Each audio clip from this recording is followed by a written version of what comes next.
Coming up on ReFramed, along with this week's special guest, Akii. Today we'll be discussing love and other drugs.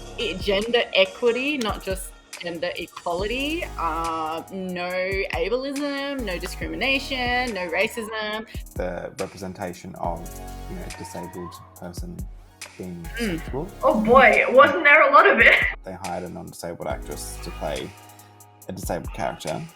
We love a dog on this show. Oh my god!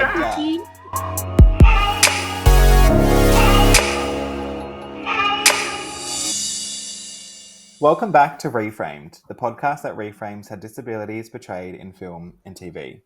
I'm your host, Jason Climo, and today I have my wonderful co-host with me, Robin, and along with this week's special guest, Akii.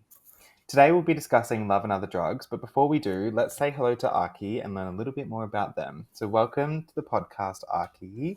Did you just want to start off by telling everyone a little bit about you and what you do? Sure. Hi, everyone. My name is Akii Ngo. I am a non-binary person. My pronouns are they, them. I'm chronically ill, disabled, autistic, live with numerous chronic illness and disabilities. I am a first-generation Aussie from a refugee background, and I work within disability advocacy, violence prevention, particularly for women, girls, feminine identifying and non-binary people with disability. And I do a lot of work in, promoting rights and advocacy and empowerment for, those cohorts. I also do a lot of work within anti-discrimination, equal opportunity, accessibility, and ensuring that as many intersections are represented as possible in as many spaces as possible. As a person with multiple marginalizations and intersections myself, I guess that's a little bit about myself. Wow, yeah, that's a lot. And it's obvious that you're really passionate about advocacy and you do a lot of work in that space. But what's one of the biggest changes that you would like to see within our society over the next couple of years? The patriarchy not existing at all. Gender equity, not just gender equality. No ableism, no discrimination, no racism. A whole bunch of things. But I guess personally, can I say two things? Accessibility, like universal accessibility for all areas of society and community, physical accessibility, online accessibility, firstly, and then secondly, people's right to exist as they are without people having to discriminate against them in any way, shape, or form. So whether if you're LGBTIQA, that a big pronouns aren't a big deal. That people can just exist as they are without feeling the need to justify themselves. So yeah, those are the two things. I know they're massive things, which link back to the patriarchy not existing, and all that sort of stuff. Yes. But one can hope. One can dream. Exactly. Yeah. Dream big. Why not? Dream big. It is hard to pick one as well. You pick two great ones. Really put you on the spot there with just the big questions straight up. So very related to what we're talking about today is, why do you think genuine representation of people with disability on screen is so important?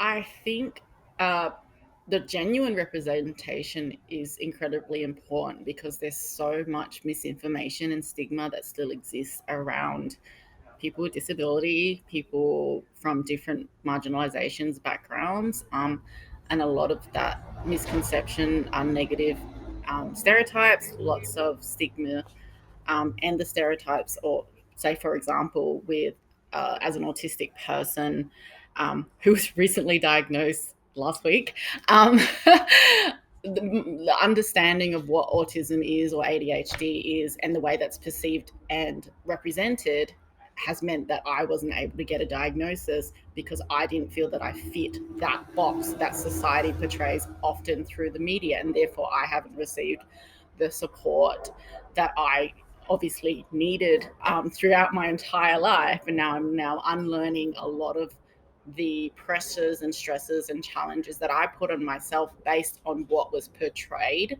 to be like what an autistic person should be like. That is also the same for disability, same for queerness, same for all of the things that make me who I am, that I should have never been ashamed of or afraid to be. But the portrayal, particularly in movies and media and so on, have such a large impact on society, have a large impact on children.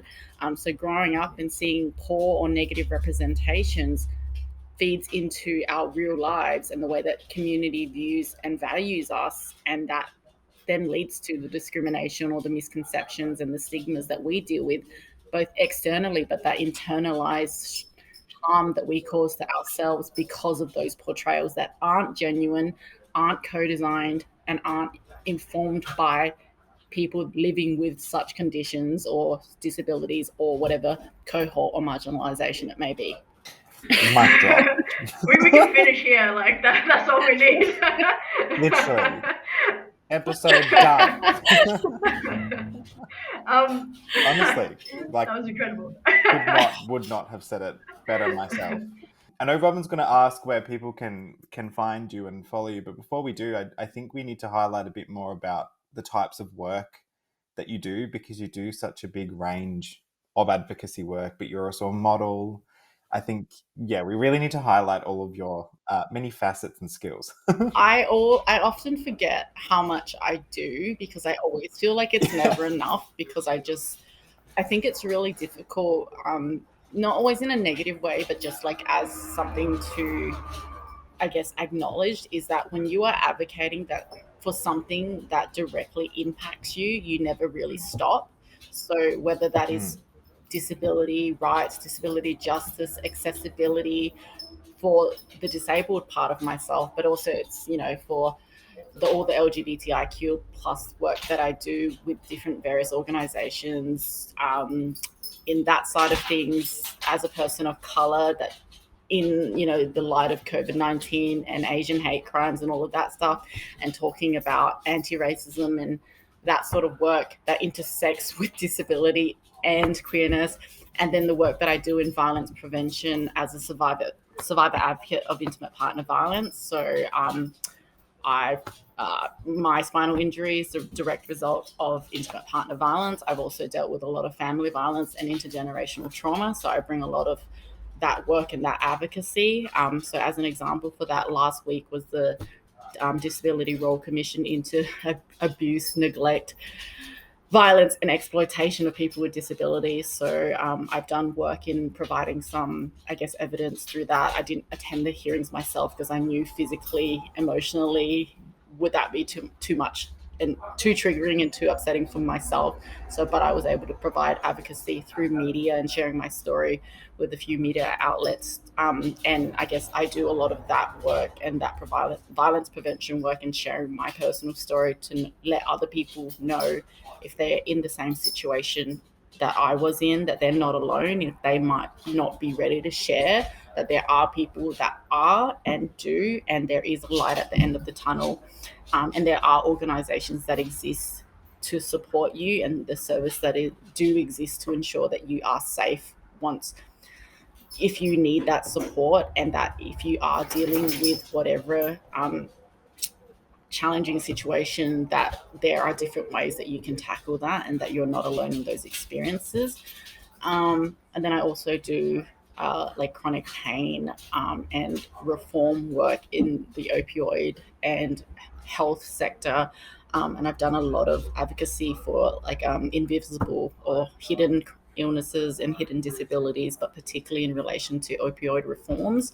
In Australia, there's been a lot of change in access, in medication access, and that's become much more difficult for people to get the medications that they need because of the misconceptions, once again, about certain medications.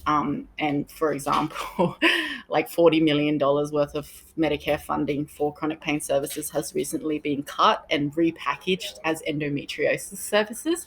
So like they're doing these like repackaging as if we to say that we're doing groundbreaking, support for people living with endometriosis.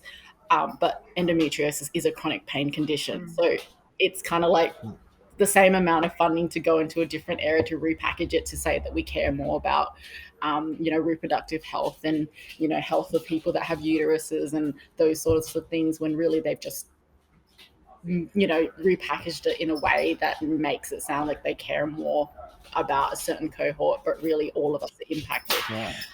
So yeah, I do. And then, I model as well. And, I've modeled with Jason. But yeah, and that's also, just in terms of that representation, I think is so incredibly important. So I guess it's a bit of everything. And I do that as in like an activism sort of way, but also because I think there needs to be representation of people with disability, mobility aids, queer, gender diverse people, all of that sort of stuff. And also, if you're an ambulatory wheelchair user like I am as well, having that representation that I've tried to push and show for, such as like with Melbourne Fashion Week, I was never forced to use one or the other, but I wanted to go, if I'm able to, can I do this this round, I don't know what they call it, using my walking stick instead, even though I did push because I wanted to demonstrate that, I know that there are obviously people that use wheelchairs that aren't ambulatory, and there are, and there should be that representation. There is a reason why that I am and needing to use my chair for 90% of the time. But if you do see me on the street and I'm using my walking stick, I haven't just not needed it 90% of the time. And it's not a miracle, no? No, it's not a miracle. Yeah. And people don't realize the complexities of my spinal injury and what that results in my neurological impacts, and the things like spontaneous paralysis and things like that people don't know exist. They just have, once again, because of media and the conceptions of what a person that uses a wheelchair should be like and should act at all times. So I think that sort of representation as well. So I guess every part of my life in some way, shape or form is about having that representation and demonstrating a positive representation of what often the media portrays as negative, which is a lot, I guess, to put on oneself. But I guess because I care about it, and I think it matters, and I think we can all benefit from that representation and accessibility, because I feel like if the work that we're doing now existed when I was growing up, I wouldn't, and I'm sure both of you would agree that it wouldn't be as hard as it was, from different cohorts and marginalizations that you also both represent. I think if, there was more positive queer representation, it wouldn't be as I haven't met a queer person that hasn't gone through trauma, some way, shape or form, and that's just not okay. So anyways, I've rambled on for a while. That's great. But also we're not interrupting, because everything you're saying is true and amazing. And if people want to see that representation and your work in action, what's the best place for them to go and find out more about that? I guess you can connect with me on Instagram. My name is just my first name and my last name. I'm on LinkedIn. You can just actually Google my name, and my entire life story is there. I'm like an open book, and that is purposeful. Beautiful. Well, hopefully you get some followers and maybe some inquiries for some future work, and hopefully everybody keeps it very respectful too. And one other thing, I'm a consultant, so I consult on all of the things that I've just talked about, for businesses and organizations and so on, so that they can become better at getting representation. So I facilitate co-design, like focus groups. I consult on accessibility policies. I consult on accessibility standards, protocols, etc. I consult on disability, equity, inclusion, and diversity protocols, principles, all of that sort of stuff, and provide co-design and representative work in that area. That is another thing that I do that I totally forgot about. Oh, and I run my own a dog sitting business. Let me grab one. Don't know how you do it all. Yes. We love a dog on this show. Oh my God. So I have two sausage dogs of my own, and then I kind of got obsessed with them, and then I made a business out of it. So this is Cookie.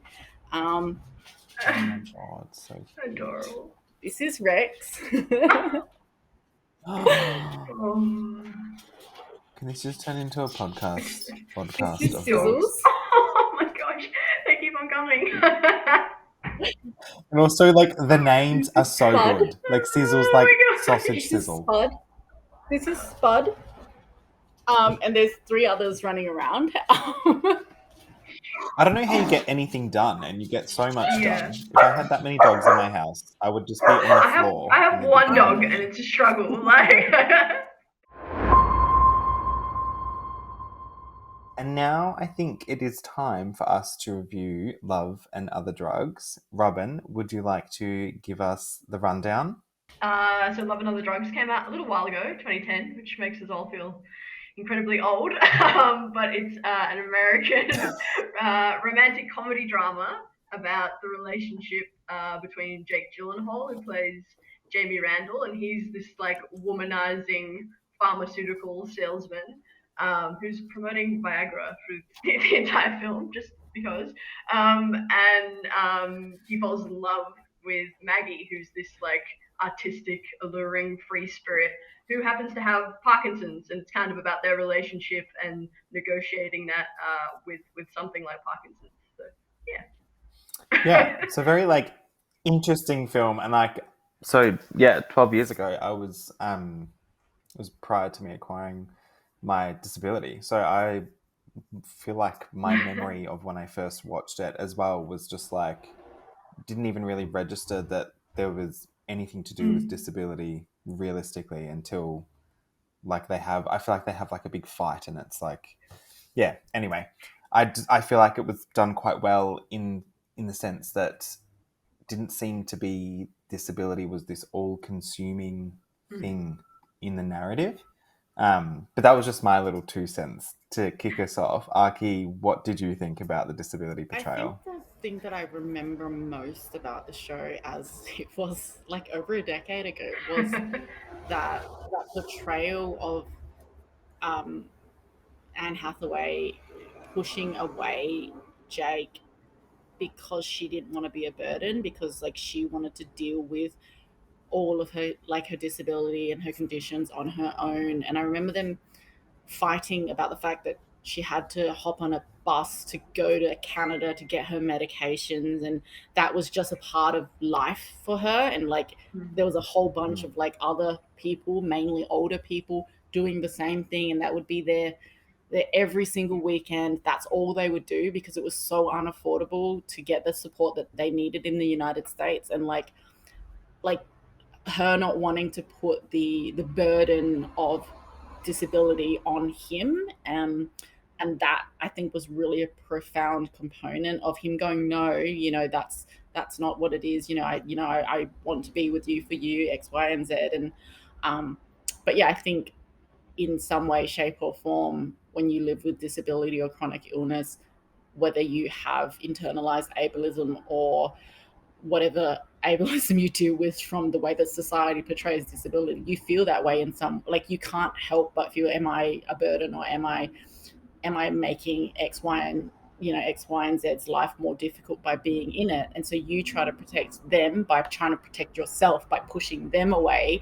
And it doesn't really work, but that's just like this irrational thing that I think we all do in some way. And I think that that's portrayed really well in the show, and so well that I remember it after 12 years. And I think that's why it resonated with me when it was time to choose something to talk about. So yeah. Yeah. And I think it's such a complex thing as well, because I think I do it like a little bit like in all of my relationships, which is like, it's kind of actually like devastating a little bit when you think about it. Like this like overwhelming like internalized ableism impacts like every relationship that I have. But like I feel like even with like my friends or like even like colleagues and stuff like that, like there's like certain parts of life and my disability that's just like I completely shield away, because it's like you don't want to, like it almost feels like getting them to do something for you, for example, like, you know, helping me up a step or something, it's totally like, you know, I shouldn't feel this way. The step shouldn't be there as well, by the way. But like, I shouldn't feel this way about even like having that assistance. But it's kind of like you can't help but feel it. I feel like, yeah, you can't help but feel like you're like, oh, well, you don't need my help, sort of thing. You know, it's a very complicated thing. So hard to explain. I was gonna say, I remember watching this movie, and I'm not a crier. Like, it was a running joke in my family that like I was a little robot because I'd never cried at a movie, and it was just like Robin has no emotions. Like, they watched Marley and me and like didn't even shed a tear. But like, I remember watching this movie and it destroyed me because I have a movement condition, I guess sort of similar to Parkinson's related to my disability. And so many of the scenes in the movies were things that I could see in my own life, where I'd like shielded and hid, like, you know, opening things and you know, like using scissors in class. Like, I'd have all these mates that were close to me that I'd pass off all these like activities to, so that no one knew that I was like struggling with those things, because for some reason, like, it was just like embarrassing to me, and it was like so much harder to explain than the fact that like, oh, I struggle to walk and I use a wheelchair, which is like pretty easy for people to understand. And I think, like, I don't think I've seen another movie where it sort of highlights that, like how much shame and stuff is associated with certain things, whilst also, you know, having an empowered character, because she's not like 100% a victim in the movie. And then also like just negotiating those relationships where it shows that she supports Jake as well, like helps him stay grounded or whatever it is. Like, it's not a one-way thing. And I thought that was, yeah, that like, I was bawling my eyes out. So No. But it is like, I think that's one of the things as well, is like, you know, it's ingrained in us as well. Like, it's ingrained in everybody in society. But I think, you know, I feel like, especially prior to acquiring my disability, I didn't really think about the fact that, like, you know, disabled people aren't shielded from ableism, in you know, being ableist as well, or having internalized ableism. Like, it can really like impact every sort of like relationship. And I mean, I have conversations now with people that like I would deem, you know, like relatively close to me, and it's like, wow, we didn't realize how disabled you were, like how much your impairment affects your life, because you managed to hide it so well. And I'm like, well, that didn't really do any service to me or anyone else. No. That's just like the pressure that's put on you. Yeah, absolutely. Yep. Like, if anything, probably made everything more inaccessible. For you. And it doesn't expose people, you know, to the challenges that people face, so that they can make things accessible. Yeah. And I think not realizing that you are entitled and you deserve accessibility and you deserve support is a massive thing. Because I think it took me so I was born with a condition called necrotizing enterocolitis, which, if anybody knows what flesh-eating bacteria is, just imagine that, but in an infant. So I had to get surgery as soon as I was born, and I spent many first parts of my life in hospital, and I had reoccurring surgeries. And I then, you know, discovered I had a genetic condition which impacts a lot of my body, and my ligaments and tendons and soft tissue. So it's Ehlers-Danlos, which is a collagen defect. It's a, what's the word? Brain stopped working. It's a connective tissue disorder that impacts your collagen, and the collagen's the glue that keeps your body together. So your gastrointestinal system is entirely soft tissue. So like, looking back into like my birth, I guess, and then getting the diagnosis 25 years later, which is another story in itself, is all connected. But like, pretty much it took me over 2.5 decades before I even connected or identified with disability or chronic illness. I knew I was sick, and that was it, and I just kind of like pushed through and masked a lot, and just didn't know accessibility was a thing, but didn't know that I could receive support and could ask for help, and that it was okay. And I think also that's a cultural component, being a child of refugees, you know, that escaped a war. If I've got a roof over my head and food on the table, I have got nothing to complain about. And so I didn't. I just like sucked it up and dealt with internalized shame, internalized trauma, internalized everything, but also external, because that was the way culturally we had to deal, because it's almost like you don't have the luxury to think about accessibility or entitlements to support or asking for help, because you have food on the table and running water and things like that, which is very complex and very nuanced. But when it comes to like the way that Anne, I don't know what the name was in the movie, so I'm going to say Anne. Maggie. Maggie. Maggie portrayed herself as this independent person that didn't want that help, but then was able to provide support to Jake. Don't know what his name was. Jamie. Jamie. Yeah. And so you're right. Like, it was a really great portrayal of, you can, have these hidden conditions or whatever and struggle so much with X, Y, and Z challenges and still try to hide it. And no matter how much you try to hide it, it still impacts you on the daily, whether it be mentally, emotionally, physically. But there isn't shame in that, and that she was able to provide insight and guidance to him and empower him in ways that he didn't even realize was possible. And then like vice versa, but she still tried to protect him by protecting her, because obviously getting let down by people as a disabled or chronically ill person is a very common thing, because we feel as though we like, once again, feel like a burden, and then it's this endless vicious cycle of not feeling like enough. Yeah. I think probably like one of the other things that I thought was really good was obviously the representation of, disabled person being sexual. Oh boy, wasn't there a lot of it? Quite sexual.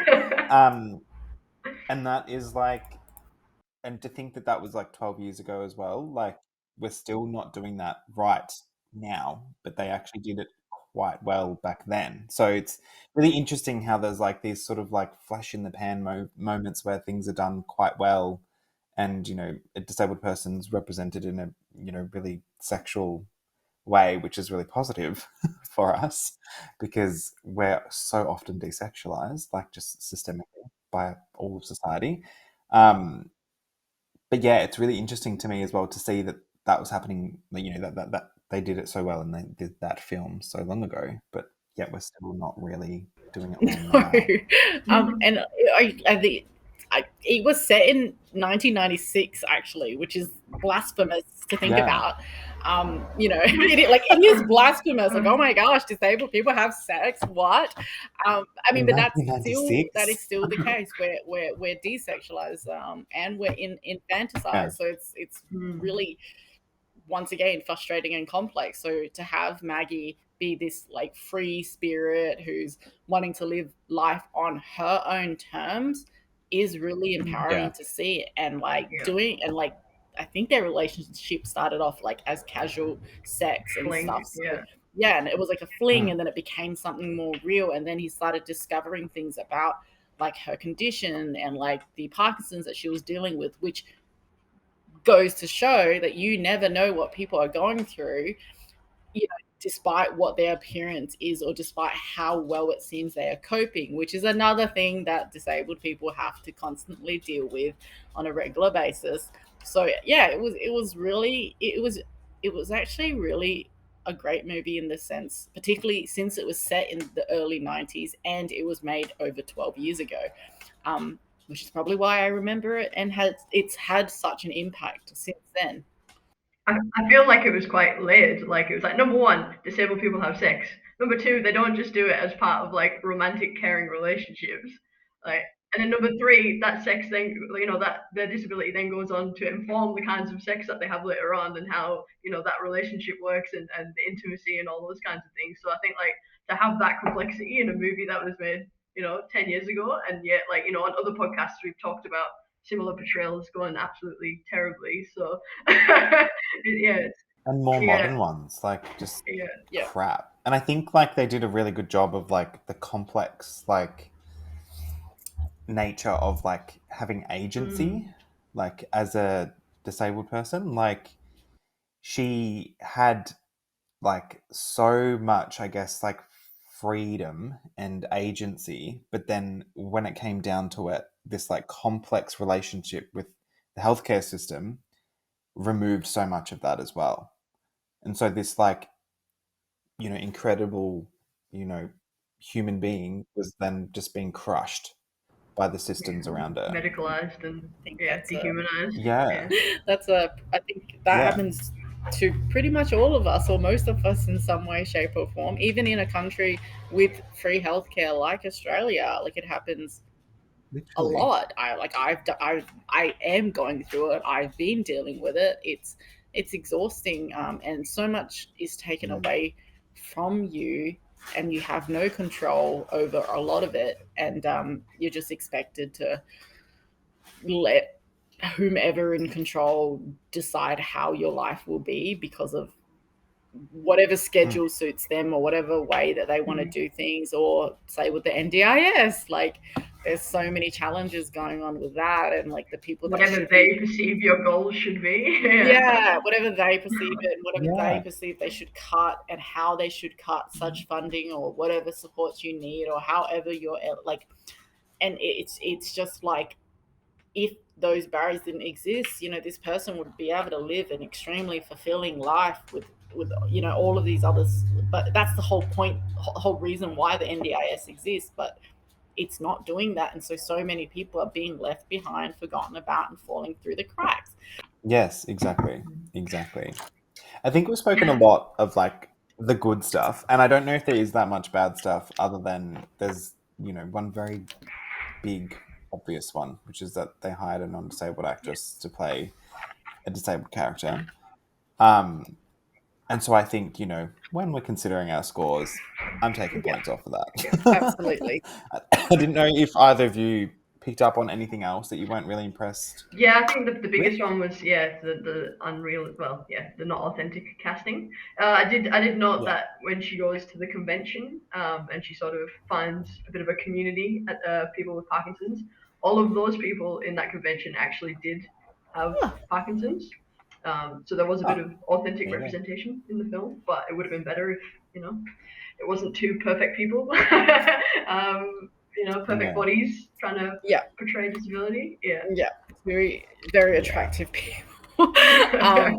I think also, from memory, it was not very culturally diverse as a cast. But most movies weren't back then. Only like in the past couple of years ish that we're getting better at that. I'm like, we're still some work to do. Yeah, like I say that with a lot of reservations as a person of color, but like it's getting better. But absolutely, I think gone are the days that the entire cast of any show are all white people, but it's still obviously a majority, and often it's that tokenistic, Asian friend, a tokenistic black friend that does something, and that's still a trope that exists. It's better, but you're right. So I think, the negatives would be, obviously Anne Hathaway not having Parkinson's, and just the diversity in that component. But it's good to know that the people at the convention were people that had that representation and lived experience. But I think the worst thing from a lot of, I guess, movies that I guess you would have discussed is like people saying, "Oh, it's just impossible to find." Same with modeling. Oh, impossible to find disabled models. Impossible to find trans models. Impossible to, and it's like, no, we all exist. It's just, or it's too hard. It's too hard to with people with illness and disability.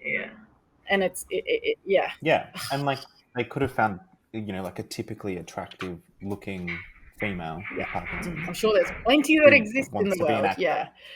And especially considering the other actor is already a big draw card. They always worry about, well, Jake Gyllenhaal's pretty bloody famous. So.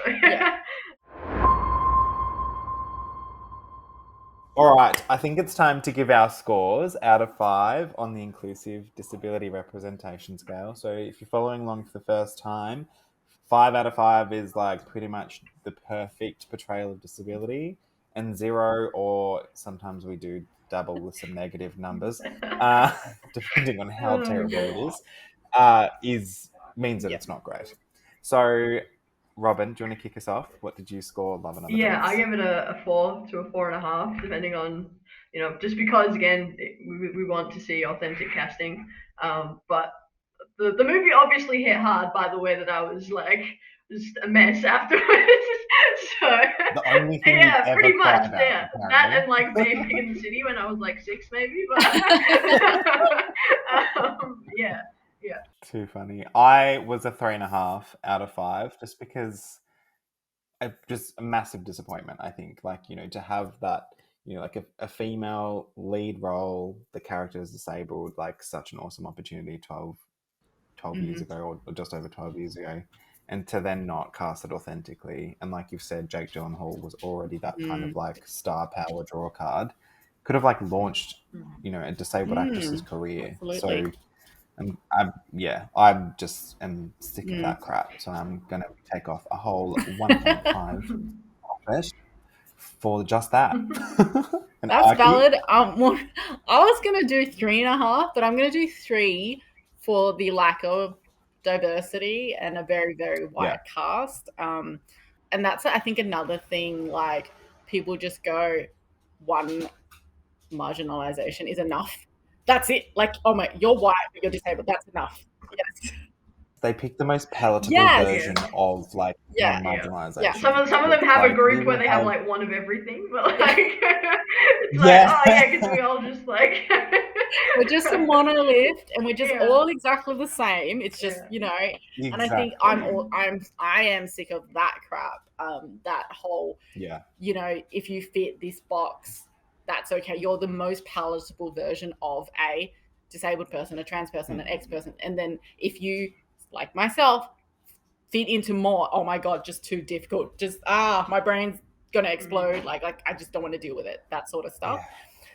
Which is exhausting because it just makes you feel like your existence is too hard for people. And people will have literally told me in the medical field that it's just too hard to deal with me. Like, respect my pronouns, understand my disability, understand my chronic illnesses, not be racist. Like, oh my God, that's so difficult. But really, it shouldn't be. But it is. I've actually had people like openly say stuff like that and openly say things like, you're.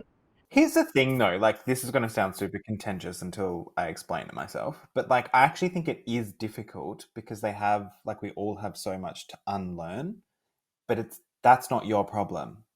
Like that's society's problem. Like it's all our own responsibility to unlearn all this bullshit that's been ingrained in us, and also like treat this human in front of us with the fucking respect that they deserve. Like it can be hard. Like I think that's the thing that sometimes and I think that's something I'm learning as well the more I do advocacy work as well, is that like actually it can be difficult to unlearn all the crap. And so I understand to a degree, but the ignorance then when you provide that opportunity when they refuse to do that work or learn, and when they're just like, oh, that's the part where it's like you don't get to do that. I think that's the difference between a decent and a non-decent person, though. It's like okay, I need to unlearn this. I've made an error. I'm willing to learn and change. Or you're making my life too difficult. I don't want to deal with you. And that's the point.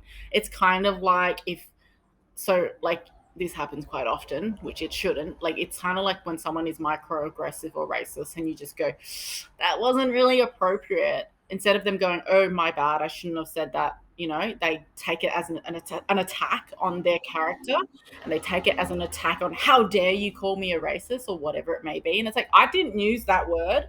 I just said that made me uncomfortable, or that wasn't really appropriate. Just be mindful. But it's almost like that's the difference, because then, if you're a decent human being, you go, oh, yep, shouldn't have said that. I'll make a note. I won't do that again. And we move on, and that's it. Or then there's the people that just take it to a whole different level, like they shouldn't. And then that's when it becomes more of an issue than it could have been, because it was a learning opportunity that now you've taken as an attack on whom you are. And really, it wasn't that. I think there's that assumption that we're like demanding so much, and like I don't have a problem if people slip up, whether it's with pronouns or whatever. Like we all make mistakes, but it's how you go about like correcting that afterwards and how you move on from that experience, which you should be able to learn from. Like I speak to all different kinds of people, and I'm like, oh, I need to like shift my perception on this because I've learned this, or this. Like that's the process that you go through. I think when you're trying to be a better person, and that's what people should be aiming for. Yeah, and I think that's Yeah. the key point though, the wanting and trying to be a better person. It's the same principle, like when you're using gendered language or whatever, and then you and like if someone makes a mistake and they make this massive deal about it, you make everyone super awkward, and you're just like, Yeah. just correct, move on, that's it. Don't like do that, because then you then put the onus on the person that you've misgendered to re-explain and like forgive you in a way, Comfort which you. Yeah. yes, Yes, it's like you're making a big deal so that, and whether this is conscious yes. or not, like essentially, like if it's subconscious, even like you are making a big deal for them to say, "Oh, it's Then okay," it's your, so that then you can walk away and be like, yeah, "Oh, it's and you're okay." once again Like, centering yourself as in the person that yeah, has done whatever incorrectly, rather than the person that you had potentially consciously or inadvertently or subconsciously harmed in minor or major ways. And I think that is a big part of living with a disability, but any other sort of non, mainstreamed cohort that people just yeah, I guess that's the thing about unlearning and being willing to learn and being accepting. And I think that comes to all sorts of inclusion, disability, queerness, anything like that, I think is the biggest part. And also assumptions of what a non-binary person should look like or act like or be like, or a queer person, or and that as well is an exhausting thing. All of it's exhausting, and we just want to be accepted and valued at the You end just of the want to take a day. nap. true. Oh, yeah, absolutely. Ugh, We want to take a nap whilst you yeah, go and educate yeah. yourself, and that's the thing. There are lots of people like all us three even like have spent time on social media educating. So I think this is a good point to leave this episode as well.